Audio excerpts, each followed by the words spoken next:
They say she walks the streets after the fog rolls in, between 2 and 3 a.m. when the world forgets to breathe. No footsteps, no shadow. Just a whisper of fabric brushing along the cracked sidewalks of Whitehall, New York. Locals call her the Faceless Woman. And I, of all people, decided to find her. It started as a college project, Urban Legends of Small-Town America. My professor loved the pitch, encouraged me to dig deep, and I did. Too deep. The first thing I noticed? No one liked talking about Whitehall. When I asked about it at the SUNY Library in Plattsburgh, the librarian's smile vanished. "You mean the woman in white?" she said. I nodded. "She's not a story," she whispered. "She's a mistake that never left." That stuck with me. I found a few old clippings, barely legible, about missing persons dating back to the 1930s. Women. Always women. Last seen walking alone down the Old King's Road near the outskirts of Whitehall. No signs of struggle, no bodies. Just gone. Locals believe she takes them. Others say she was one of them, a bride maybe, or a grieving mother. No one agrees, but everyone mentions the same detail. She has no face. Not a face you can't remember. No, she literally has none. Just smooth, pale skin stretched over where a face should be, like porcelain scrubbed clean.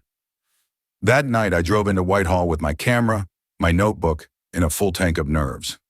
The town was silent. Too silent. Windows were dark, streetlights flickered with no wind. It was like the entire town was holding its breath. I parked near an old church and walked toward the edge of town, where the fog began curling through the air like fingers. The deeper I walked, the more it felt like something was watching me. Not following, watching, from every window, every alley. And then I saw her, at the end of the road, dressed in white, still, floating, almost. No face, just a blank, glistening surface that caught the streetlight like glass. I froze, my breath caught in my throat. Every instinct screamed to run, but my legs wouldn't move. She tilted her head, as if listening, and then she raised her hand, not to wave, to point, right at me. Suddenly every sound in the world cut out, and the fog swallowed her whole. I ran. I didn't look back. But when I reached my car, something was waiting on the windshield. A single white glove. Wet, cold. And inside it, my student ID. The one I left on my desk, at home. I didn't sleep that night. The glove sat on my desk like a threat made of silk. I hadn't told anyone I was going to Whitehall. I hadn't posted anything online. And yet, she knew who I was, where I lived, what I left behind. The worst part? The glove was dry now. Not a trace of moisture, not a hint of fog, like it had never been outside. I checked the doors, windows. Everything was locked. But I couldn't shake the feeling that something had already been inside. The next day, I visited the historical archives at the county clerk's office. I figured if there was any truth to the legend, there had to be records. Missing persons, obituaries, unexplained deaths. I found more than I expected. Between 1924 and 1957, 11 women were reported missing near Whitehall, most of them in their 20s, most of them walking alone. Every report described the same odd detail, a faint white figure spotted in the area hours before the disappearance. One witness in 1946 claimed he saw a woman with no face standing in the middle of the road. The report dismissed it as distress-induced hallucination. But the handwriting of the officer, scrawled at the bottom in red ink, read, "Saw it too, never told the wife, don't come here at night. She knows your name if you speak hers." That made my skin crawl. What name? What was she? And then I found something buried at the bottom of a manila folder marked Whitehall Unsanctioned Accounts. A black and white photograph, faded, grainy. A group of women, perhaps 6 or 7, standing in front of a church in the 1930s. At the far right, one woman stood alone in white, her face blurred completely, while everyone else's was clear. Not motion blur, erased. Someone had circled her and written a single word beneath it, Eliza. Could that be her name? I closed the folder and left the building, heart hammering like I'd uncovered something I wasn't meant to. That night I tried not to think about it. Tried. Until I heard a soft tap, tap, tap at my window. Second story. Impossible. I turned off the lights. The tapping stopped. I crept toward the blinds, heart thudding in my throat. Pulled them back just a sliver. There was no one there. Just fog. But on the glass, written in a smear I hadn't seen before, were 4 chilling words. Don't say her name. And beneath it, a handprint, upside down, as if someone had been hanging there. I didn't open the window. Not that night. Not the night after. I covered it with a thick blanket, pushed my dresser in front of it, like that could stop whatever Eliza was, or used to be. I tried telling myself this was just an old town myth, a legend that got into my head. But deep down, I knew better. She'd been to my home, she'd touched the glass, and she warned me. But was it a warning? Or a threat? 2 days later, I went back to Whitehall, this time in daylight. I walked the same path, past the boarded-up church down King's Road, to where I saw her. There were no signs of her presence now, no fog, no whisper of fabric, just sunlight. But even in the day, the town felt off, lifeless, like every sound was muffled beneath something heavy. No kids playing, no bird song, just the creak of empty swings in an overgrown park and the occasional low groan of wind. I found the church door open. Inside it smelled like damp wood and ash. Pews were overturned. Vines had crept through shattered, stained glass windows. It looked abandoned for decades. But in the center aisle, someone had recently lit candles, a dozen of them, all white, arranged in a circle. And at the center, a mirror, old, cracked, framed in black wood. I approached carefully, expecting my own reflection. What I saw made my knees go weak. It was me, but not me. My face was smooth, blank. No eyes, no nose, no mouth. Just skin stretched over bone like wax. And behind me, in the mirror, stood a figure in white. Closer. Closer. I spun around. Nothing. When I looked back, the mirror was shattered. I didn't break it. I didn't even touch it. I left in a daze, drove for miles before I pulled over, hands shaking too badly to hold the wheel. She was following me. She didn't need the night. She didn't need the fog. And worst of all, I said her name, Eliza. That night I found my phone recording while I slept. I never pressed record. The video was 5 minutes long, just darkness and the sound of me breathing. But at the very end, a voice whispered, "You said it. Now she wears your face." Then silence. And static. I haven't looked in a mirror since.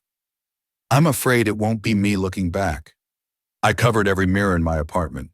Bathroom, bedroom, even the black reflection on the TV. I couldn't risk seeing her, or worse, me with no face. Sleep didn't come easily. When it did, it was short, jagged, filled with whispers. I'd wake up to find strange things moved, pictures tilted, drawers open, once even the glove placed neatly beside my pillow. She wasn't just watching anymore. She was inside. I returned to campus to speak with Professor Harding, the one who'd approved my urban legend project. I needed someone to believe me, to help me undo whatever I'd started. His door was closed, lights off.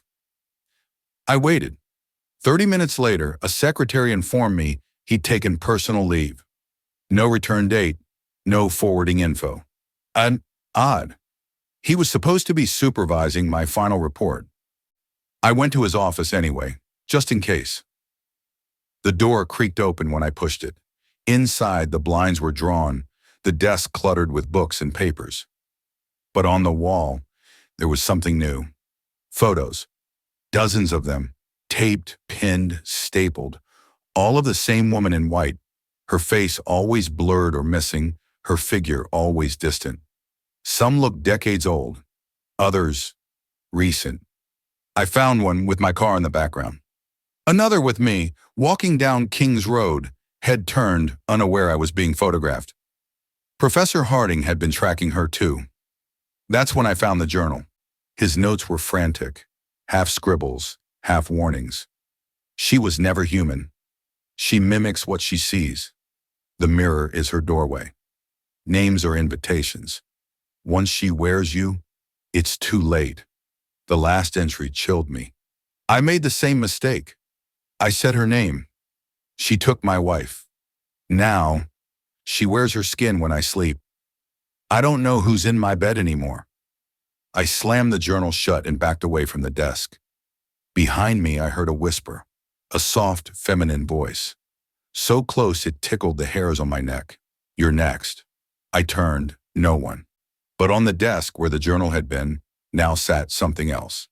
A photograph. Old, yellowed. And in the middle of the group, me, wearing the same clothes as today, expressionless. But my face, gone. I left Professor Harding's office in a daze, the photo clenched in my fist. How was I in an old photograph? With no face? Was it some kind of trick? A warning? A vision? Or was it already happening? Had she started replacing me? I went home in silence, ignoring texts, ignoring the world. When I stepped into my apartment, the air felt wrong. Heavy. Still? I reached for the light switch. It didn't work. None of them did. The only glow came from my bedroom. I shouldn't have gone in, but something pulled me forward. That same sick curiosity that makes you look into the dark closet. Even when your gut screams run. Inside, my standing mirror had been uncovered. I never removed the blanket. And now, it showed something impossible. The room was empty. I wasn't in the reflection. I stood in front of the mirror, staring at the place where I should be. No, nothing. Just the faint outline of the room and the growing chill in the air. Then slowly she appeared. Not behind me, not beside me. Inside the glass, the woman in white. Veil floating. Skin smooth where a face should be. But this time, she raised her hand. And mimicked me. Every movement. Every tilt of the head. Perfectly. I lifted my hand. She did too. But when I smiled nervously, she didn't. Instead, she tilted her head sharply, like an animal dissecting prey. Her hand reached forward toward the glass, and I watched, frozen, as her fingers pushed through it. The surface rippled like water, and she was coming out. I screamed and threw the blanket back over the mirror, knocking over the lamp. Glass shattered, plunging the room into total blackness. But I could still hear her. Soft footsteps on the carpet. Dragging silk. Breathing that wasn't mine. I backed against the wall, fumbling for the flashlight app on my phone. When it turned on, I saw nothing. No woman. No movement. Just the mirror. Back to being still. But now it reflected me again. Except my face wasn't quite right. Eyes too wide. Mouth too still. Expression empty. Like she hadn't stepped out, but pulled me in. I didn't sleep. Not because I was afraid, though I was, but because I wasn't sure I'd wake up as me. After what happened in the mirror, I started recording myself every hour. Talking, blinking, just being alive. Trying to prove to myself I still existed, still had a face. But the videos kept changing. One I'd recorded earlier in the day, the voice didn't sound like mine. And then another, where I just sat, still, smiling. Too wide, too long, no blinking, just smiling. For 7 straight minutes. I called Rachel, my closest friend, the one who convinced me to even do the Urban Legends project. I need to talk, I said. Something's wrong with me. She agreed to meet at the cafe near campus. I arrived early, checking every reflection I passed. Storefronts, cars, windows. In most of them, I was still there. But in one cracked window, just a blank silhouette. No features. Just skin. I stared too long. A hand appeared on the glass. Not mine. I ran. When Rachel arrived, she looked worried before I even said a word. You look pale, she said, then paused. Different. I tried to explain it all. The mirror, the woman, the voice recordings, the photo in Harding's office. She listened, trying to stay calm. But when I mentioned the name Eliza, she flinched. You said it, she whispered. You're not supposed to say it. My heart dropped. You know about her? Rachel hesitated, then nodded. She was a girl from Whitehall, died in the 1800s. People said she used to watch herself in the mirror for hours, trying to see what others saw. Then she disappeared. They found the glass shattered, and no body. I swallowed hard. She's in the mirror, I whispered. Rachel didn't blink. She is the mirror. Then she reached into her bag and pulled out something wrapped in cloth. A shard of broken glass. It belonged to her. I took it as a dare during a road trip. Ever since, things haven't felt right. I stared at the shard. My reflection inside it wasn't moving. Just staring back, frozen. She wants her face back, Rachel said quietly. But what if she wants mine instead? My phone buzzed. A new video had uploaded to my cloud drive. One I never filmed. It showed me, standing outside Rachel's house, smiling, holding something sharp. And in the background, Rachel's voice screaming. I looked up. Rachel was gone. The cafe was empty now. Or maybe it just felt that way. Rachel had vanished. No sound, no struggle. Just gone, like she'd been peeled out of reality. I sat frozen at the table, the cloth-wrapped shard of glass still in front of me, pulsing like it held heat. On the screen of my phone, the video looped again. Me, smiling outside Rachel's home. Holding something. But I was right here, wasn't I? I tapped the screen to pause it. The frame stopped on my face. But it wasn't right. The eyes were too deep. The smile was too thin. And the longer I stared, the more I realized that wasn't me. It was her, wearing me like a mask. I raced back to my apartment. I had to check, had to see, had to know if she was still in the mirror or already out. Inside, the lights flickered as I entered, humming low, like a machine struggling to stay alive. My bedroom door was open. The blanket that once covered the mirror now lay neatly folded on my bed. The mirror itself? Shattered. But the glass hadn't fallen. The cracks spider-webbed across the surface, each piece still held in place, like something was holding it together from the other side. And in the fragments I saw her. Multiple versions, each slightly different. In one, she had Rachel's eyes. In another, my old hoodie. And in the largest shard, centered right where my face should be, she smiled, with teeth. I backed away, but the air behind me shifted. The temperature dropped. I turned, and for a second, I swear, I saw me standing in the hallway. But the figure didn't move. Didn't blink. Just stared. Until it vanished in a flicker of the light. That's when I knew. She wasn't just mimicking anymore. She was becoming. I locked myself in the bathroom and opened every recording I had of myself from the last 2 weeks. I needed to find the moment it started. At first they were normal. My voice, my mannerisms. But then, 3 days ago, I watched a clip where I didn't remember pressing record. In it, I stood in front of the mirror. Still, calm. Then slowly I turned to the camera and whispered, "It's easier once you stop fighting." I said nothing else, just smiled. And behind me, barely visible, her, watching from the ceiling, upside down, clinging like a spider, waiting. She's not trying to break in anymore. She's already inside the mirrors, inside me. I haven't left the apartment in days. Not because I'm afraid she'll follow me, but because I know she already has.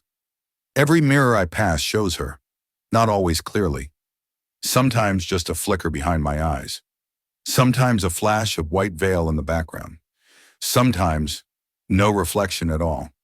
Not of me. Not of anyone. My phone won't stop vibrating. Voicemails, messages, videos. They're from people I don't know, but they know me. One message said, "You came to my window last night, but your face was wrong." Another, "Why did you smile while I cried?" And a third, "You're not her. Whatever you are, stay away." I tried destroying the mirrors. Everyone in the apartment smashed, but the reflections didn't stop. Now, even in water, I see her. In the dark screen of my phone, she smiles. Even in my closed eyes, I swear she watches. Tonight, I found a note slid under my door. It was written in shaky pen. "She can't survive without a host. She's wearing your face like borrowed skin. You must finish what Eliza began. No name. No return address. Just one line at the bottom. Burn the mirror heart." I don't know what that means. I've looked everywhere. Books, forums, even old police reports. I found a thread on a deep web forum titled "The Veil Has No Eyes." One user claimed that they saw Eliza once. Said she took their brother's face. They mentioned a ritual. Something about turning the reflection against itself. A way to force her back. But they warned, if you get too close to the truth, she starts borrowing your thoughts. I've noticed gaps in my memory. Waking up in the wrong clothes. Smeared lipstick I didn't apply. Photos in my phone of places I've never been. And then today, I got a call from Professor Harding. His voice was trembling. "Why did you come back?" I told him I hadn't. "You were here. You brought the mirror back. And you told me you missed seeing your real face." I'm losing myself, piece by piece. She isn't just mimicking. She's consuming. Like a parasite wearing skin. Thought, voice, soul. There's only one thing left to do. I have to return to where it started. Whitehall Hall. Room 214, where Eliza vanished. Where the original mirror still waits. Waiting for a face to call its own. I stood outside the towering gates of Whitehall Hall once again. The old asylum looked even more menacing than I remembered. Its windows were like dark, empty eyes staring down at me. I clutched the shard of glass Rachel gave me, feeling its cold weight in my hand. It was the only clue I had left. The security guard at the entrance barely glanced at me as I slipped inside. No one else seemed to be here. Just me and the ghosts.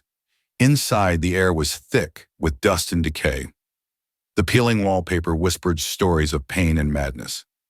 I made my way up to room 214, the place where Eliza supposedly disappeared. The door was locked, but the glass shard fit perfectly in the keyhole, twisting with a faint click. I pushed the door open and stepped inside. The room was empty except for a large, ornate mirror resting against the far wall. Its surface was cloudy, cracked, but somehow still reflected the dim light. I approached it cautiously.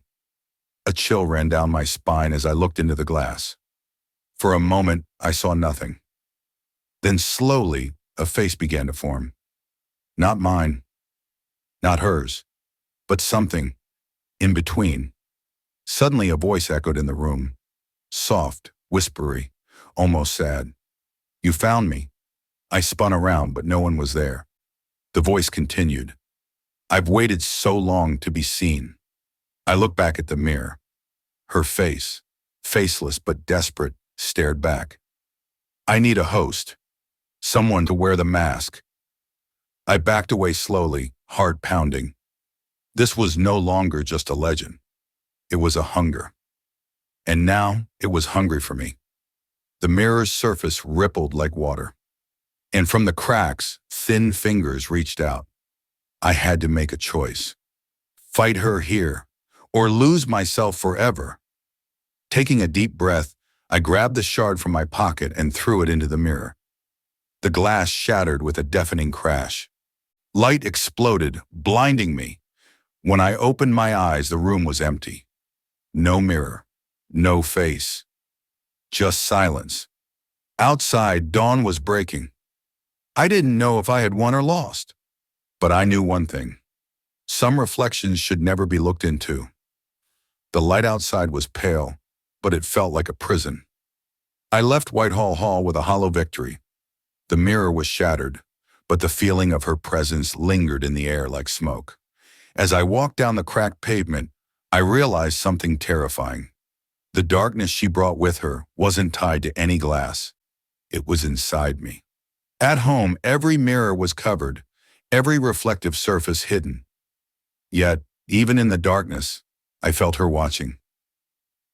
My phone buzzed again. A text from an unknown number. "You broke the mirror, but you can't break the curse." I wanted to throw the phone away, smash it, but I couldn't.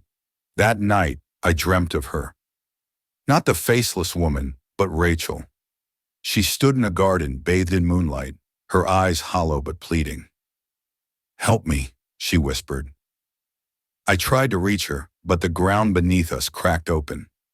The faceless woman's voice echoed, "You're mine now."